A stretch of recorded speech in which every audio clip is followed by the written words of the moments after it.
You might recall this tweet from Jeff Passanfine, baseball writer for Yahoo Sports. Sources, Yu Darvish was tipping his pitches in his last start.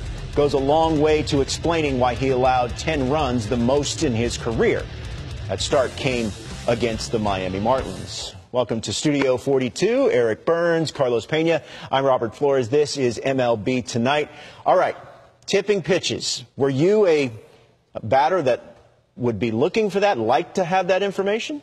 I'm going to be honest. I didn't really like it too much because sometimes it was very subtle and it would confuse me and it would just break my focus. But sometimes it was just flat out obvious. And I think sometimes we assume that people at home understand what tipping pitches is all about. But I want to take time to explain why that stuff happens. You know, tipping pitches just basically means that the pitcher's doing something to alert the hitter of what's coming. And it usually happens because the pitchers have to grip their changeup, fastball, or slider. It's different grips that they're taking. And when they do it in the glove moves accordingly. So, for example, a changeup grip goes something like this. I'm not a pitcher, but something like this. It's kind of an awkward grip. So if you're trying to go from this, which is more conventional for a fastball, to this, what you will find is that pitchers would start fumbling inside the glove, and the glove will fan open. And this is a hard glove, but it will go from here to here when they were grabbing the changeup. Same thing with the split finger. This is a split finger. This is an uncomfortable grip. So if you're trying to dig in there, this is what happens to your glove. This opens up. Fastball, you're comfortable like this. Gripping the split, trying to do this, you fan. So then they say, hey, you're tipping. And this is what pitchers usually do when they actually know they're tipping pitches. Oh, now I need to hide it. I need to move my glove. So they would go the opposite way. They would try to hide it. So they were trying to throw a fastball. They would go like this. They would move it on purpose. And it was so obvious that they were trying to move it that it was not natural, that you knew fastball was coming. Same thing when it moved just a little more naturally, where they were digging for the off-speed pitches, you knew an off-speed was coming. When it was that simple, I loved it. But, you know, I actually have good examples. We're going back in the archives. I'll show you what's happening here. And this is quite obvious for a hitter. Alex Cobb, going back in time. Look at this changeup right here. He's fanning a little bit. I'll show you later. It's more obvious when you compare it to a fastball. But here comes the fastball. Now, look at Conger, how he takes his pitch. It's like, I knew that was a changeup. I'm not swinging at that.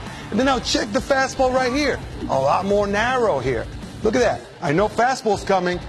And, of course, Abreu, who's a veteran hitter, placata, just a missile the other way. Rocket. He's all over it. He knew it was coming, so he loaded for it. Look at the difference. Look how wide it is on the top, and look how narrow it is on the bottom.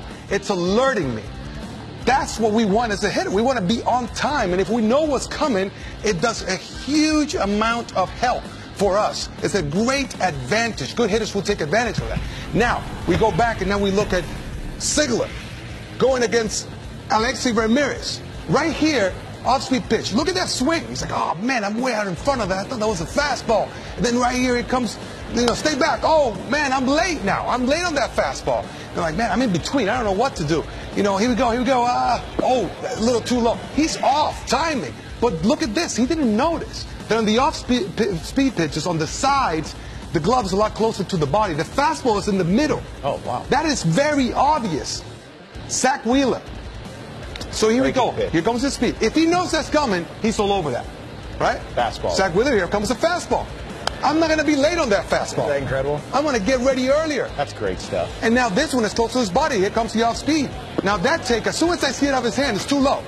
That's a ball. Look at it over here. Fastball in the middle. Look at all that daylight in between. Yeah. Off speed on the side. He's close to his body. This is something that as hitters we feast upon because it eliminated everything. It's just like going into a pitching machine that I know exactly what's coming at all times. That's why you could take a look at a hitter. And a lot of times you could look at the hitter, and unless he's absolutely locked in, you could tell if that pitcher's tipping his pitches just by the way he's taking that breaking ball down and away. He's taking that changeup, and he looks like he's totally on balance. Well, guess why? He's looking for it. He knows it's coming. You said you played with some teammates that were really good about finding what, you know, tendencies that certain pitchers had. Yeah, probably the two best were Sean Green and Orlando Hudson. And these guys, like, there was not a movement, tiny little thing that pitcher could do that would throw these guys. Like, they will pick it up. And it could be the fan. It could be something as subtle as when you go to this, when you're in the stretch and you stop here, right? The Steelers, Wheeler's was out here. Yeah. But they could tell the difference where, say, it's at its belt, fastball, belly button, curveball. Wow.